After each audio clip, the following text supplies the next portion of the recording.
You've probably heard that silence is your strongest move, but there's something she feels that goes far deeper than your absence, and you're likely doing part of it already without knowing it. Most men who discover no contact treat it like a weapon. They disappear, they go quiet, they wait, and for a while it works. She notices, she reaches out. The silence does exactly what it was supposed to do. But there is a version of this story that most men never see coming. The version where the silence stops working and she stops reaching, and the quiet that once felt like power starts to feel like just being gone. What I am going to show you in this video is something that operates at a deeper level than absence, something that does not require you to disappear, something she cannot adapt to, cannot rationalize away, and cannot file into a clean, finished story about who you are. There is one thing a man can do, without games, without silence, without strategy in the way most people mean it, that reaches further into a woman's psychology than no contact ever could. By the end of this video, you are going to understand exactly what that thing is, why it works at the level it does, and why most men are sitting closer to it than they realize. No contact works. That part is not wrong. But there is a shelf life on silence that most men do not know exists, and once it expires, you have already lost the thing you were trying to protect. Here is what actually happens when you go quiet. In the early days, her nervous system registers your absence the way it registers any disruption to a familiar pattern, with a mild alarm signal. She notices the silence because you used to occupy space in her daily awareness, and now that space is empty. That emptiness is uncomfortable. It pulls her attention. It makes her reach. But the nervous system is adaptive. That is its job. What initially felt like disruption begins to feel over time like a new normal. The empty space stops pulling her attention because she has gradually, unconsciously reclassified you. You moved from person in my life to person from my past. And that reclassification is not dramatic. She does not decide to stop thinking about you.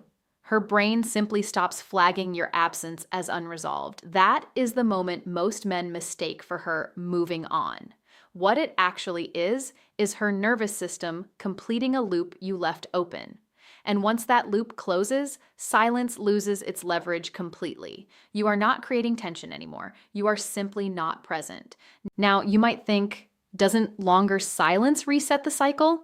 Sometimes, briefly.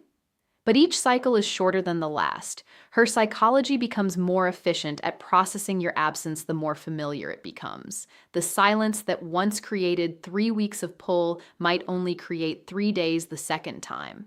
And eventually, it creates nothing. So if silence has a ceiling, the real question is what does not? And that answer starts with understanding something specific about how a woman's emotional memory actually functions. Here is something about the way women process emotional experience that most men never learn. And it changes everything about what actually has staying power in her mind. Most people assume that emotional memory works the way regular memory works, chronologically, fading with time, eventually replaced by newer experience. That is not how it functions for most women when it comes to relationships. Female emotional memory tends to be stored not by when something happened, but by how much it mattered, and, critically, whether it ever felt finished. Psychologists refer to something called the Zeigarnik effect, the brain's documented tendency to keep returning to incomplete tasks far more persistently than completed ones. The original research showed this with simple cognitive tasks, but the same mechanism operates in emotional life, and it operates with particular intensity in how women process relational experience. An emotional file that closes cleanly, one that has a clear ending, a clear reason, a clear narrative, tends to stay filed, but an emotional file that never fully resolved, her mind keeps reopening it. Not because she decides to, because the brain is a completion machine and it cannot stop returning to what it hasn't finished. This is what determines whether you have staying power in her psychology. Not how often you contacted her, not how romantic the relationship was, and not even how it ended. What determines staying power is whether the emotional file on you is open or closed. A man she ended things with cleanly, with a full and satisfying explanation, with a narrative that makes complete sense. That file closes. She may think of him warmly. She will not be pulled back by him. The story is done. A man whose file never fully closed, whose story kept shifting, who kept surprising her, who never fully resolved into a simple, finished character, that file stays open. And an open file is not neutral, it is active. It keeps requesting attention. The question becomes, what keeps an emotional file open? And what does a man do, consciously or not, that makes it impossible for her brain to call the story finished? What disrupts her more than your silence is something she cannot avoid processing. And it does not require you to say a single word to her. When a woman has emotional history with a man, she builds a mental model of who he is. This is not a conscious process. It happens automatically, gradually, through accumulated observation. She knows how he reacts under pressure. She knows what he values. She knows the ceiling of what she could expect from him. That model becomes the basis for her emotional relationship to him, not just while they are together, but afterward too. When you go silent, her model of you stays intact. She knows exactly what your silence means. She has a complete picture of who you are, and your absence, however painful initially, confirms rather than challenges that picture. She can narrativize it, she can close the file, because nothing new is entering the picture. But when she can see you, or more specifically, when she can see evidence of you, and what she sees does not match the model she built, something different happens. Her brain receives information that contradicts an existing file, and contradicted files cannot close. They have to reopen. This is the mechanism, not silence, not absence, visible transformation. The specific experience of seeing a man she thought she fully understood becoming someone she did not predict. Someone who is not playing to her expectations. Someone who is, quietly and genuinely, exceeding the version of himself she had cataloged and filed. She cannot complete the story because the story keeps changing, and a story that keeps changing is not one the brain can set aside. This is not about performance. It is not about making sure she sees you looking happy. It is about something far more fundamental.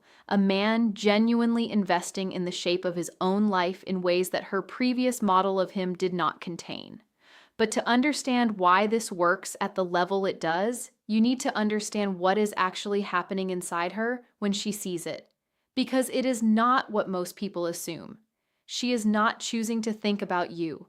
That is the part that matters most. And it is the part that separates what we are talking about from every piece of advice that tells you to play it cool and wait. When a woman who has emotional history with a man encounters information that conflicts with her settled understanding of who he is, her brain does not process this gently. It experiences something called cognitive dissonance, the uncomfortable state of holding two competing narratives simultaneously. Her brain tells her, this person is in my past. He is a known quantity. I have a complete file on him. And at the same time, the new information in front of her says, this file is incomplete. This person does not fully match what I recorded. Those two things cannot coexist without tension, and the brain's response to that tension is involuntary. She does not choose to revisit you. She is pulled back by a mechanism she did not authorize and cannot easily override. This is distinctly different from what happens when you go silent. When you are absent, she feels something, loss, sometimes longing, sometimes relief, but all of those feelings eventually process into a completed emotion. A completed emotion can be filed. Even grief completes. Even anger completes. What cannot complete is uncertainty. What cannot complete is an unresolved question about who someone turned out to be. Before we move further, there is one layer of this worth naming clearly, because it is the detail most explanations skip. The disruption does not require your presence in her life. It requires only her awareness of you. She does not need to be talking to you. She does not need to see you in person. What creates the open file is the gap between who she thought you were and the evidence that her model was incomplete. That gap can exist in a single social media post she was not expecting, in something she hears from someone you both know. In a version of you, she catches a glimpse of that does not match the version she filed away.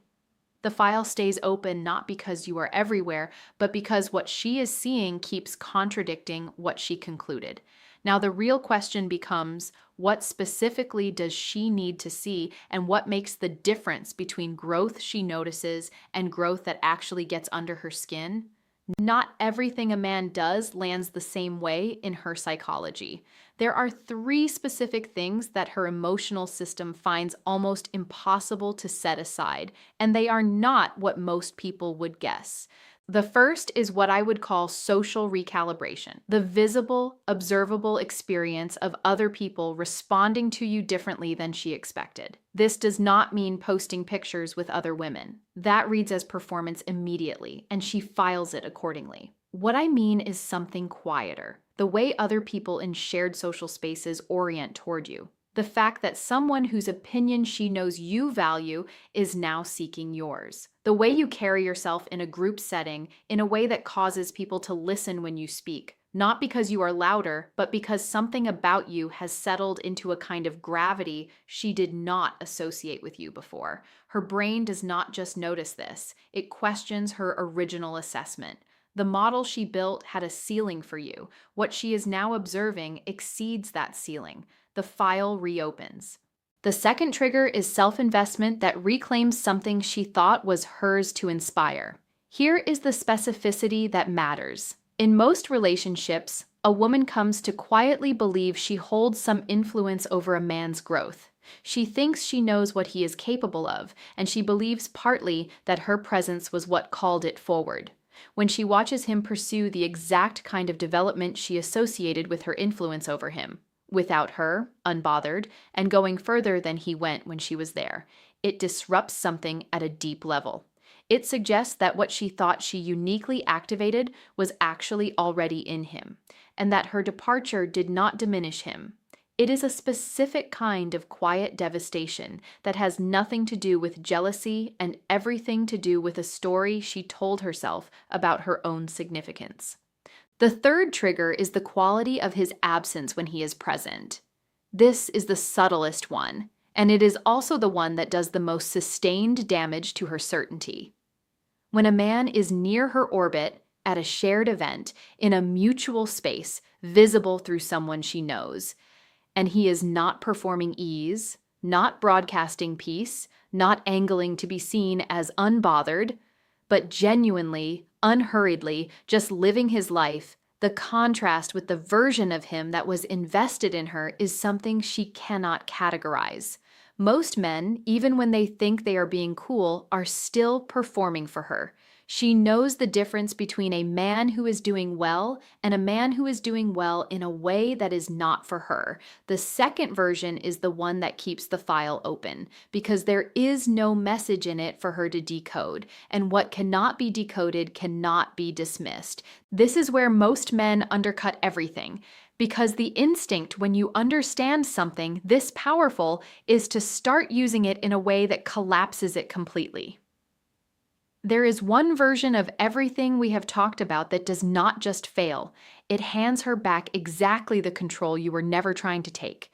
When a man begins to understand that visible growth is more powerful than silence, the instinct is to use that growth the way he was using silence, as a message directed at her. He starts posting more intentionally. He starts showing up at places he knows she might see. He starts pursuing development with her reaction as the quiet metric for whether it is working. And the moment that shift happens, the mechanism begins to collapse. Women are calibrated to detect effort directed at them. It does not have to be obvious. The shift is often subtle, a certain kind of awareness in how something is presented, a timing that feels too convenient, a quality in the content of someone's life that feels slightly arranged rather than lived. She does not always consciously identify it, but she feels it. And the moment she feels it, she stops being an observer and becomes an audience. An audience is in a position of power. An audience is being performed for. The open file closes, not because she resolved the question of who you are, but because she has now answered a different question. Is this for him or is this for me? And once she knows it is for her, she knows she still matters in the old way. The disruption ends. Her certainty returns. This is why everything we have covered only functions from one foundation: growth that is genuinely for you, not as a strategy, not as a disguised form of no contact, but as the actual independent, unhurried investment in your own life that produces the kind of person she never quite finished understanding, because that person kept becoming someone new. And when you understand that distinction, growth for you versus performance for her, there is one final layer to this that most men never reach, and it is the part she never fully recovers from. The thing she cannot shake is not that you are gone. It is that who you were, the version of you she knew how to handle, is the thing that is gone. This is the layer that sits beneath everything else, and it is the one that creates the most durable disruption in her psychology, not because it is the most dramatic, but because it is the most permanent. When a woman has emotional history with a man, what she carries forward is not just a memory of him. She carries a model, a specific, detailed understanding of who he was, how he thought, what his limits were, what she could expect from him, and crucially, how much of her own significance was reflected in his relationship to her. That model is part of how she makes sense of the relationship, the ending, and her own role in it. Now, here's what changes when a man genuinely evolves. The model becomes inaccurate. Not wrong in the sense of being false, it was accurate at the time, but inaccurate in the sense of being incomplete, outdated, insufficient to explain who he has become. And she cannot simply update the model the way you would update software, because updating the model requires her to revisit everything she decided about him, including the story she told herself about why she made the choices she made. That is the part that is difficult to set aside. Because if the version of him she knew was not the finished version, if what she walked away from or pushed away or settled into complacency about was not actually the ceiling of who he was, then the story she told herself about that period of her life requires revision, and revising that story is emotionally expensive in a way she did not expect. Remember what the beginning of this video asked. What is the one thing you could do without disappearing, without games, that reaches deeper than no contact? This is the answer: not silence, not distance. The specific experience she has when the version of you she finished understanding turns out to have been only a chapter. She is not locked out by your behavior. She is not locked out by your absence. She is locked out by the fact that who you were, the specific version of you that she held emotional leverage over, that she knew how to read, that she had a complete file on, is no longer the version that exists. And you cannot return to something that no longer exists. You cannot re-enter a dynamic that has changed at its source. The door she remembers is no longer the door. That is not a wound created by strategy. It is created by a man who stopped making his growth contingent on her presence in his life, and in doing so, became someone she never quite got to finish knowing. Everything covered in this video points to a single unified truth. The most durable form of influence a man can have in a woman's psychology is not the influence created by his absence. It is the influence created by the gap between who she thought he was and who he actually became. Silence creates a void, but a void can be filled with a new story, a new person, a new explanation. What cannot be so easily replaced is an open question. A man who keeps exceeding the model she built. A man whose file will not close because the story keeps adding chapters she did not predict. You do not need to perform this. You do not need to engineer it. What you do need is to stop making your growth something that waits for the right circumstances or the right motivation or the right relationship to call it forward. The growth that disrupts her certainty most profoundly is the growth that was clearly never for her. Because growth that was never for her is the only growth that proves the version of you she left behind was not the finished version.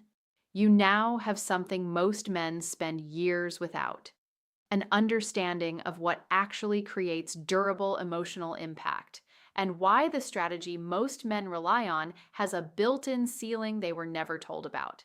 Here is what I want you to think about and leave in the comments. Is there a version of yourself, not for her, but genuinely for you, that you have been putting off becoming? Tell me what that looks like. If this video gave you a different way of seeing something you thought you already understood, stay on this channel. What I bring here is not surface level strategy. It is the psychological layer underneath behavior, the part most content never reaches. In the next video, I am going to show you something that sits right alongside everything we talked about today. A specific kind of conversation she has with herself about you, one you will never hear, and one that either closes your file for good or keeps it open indefinitely. That one is worth staying for.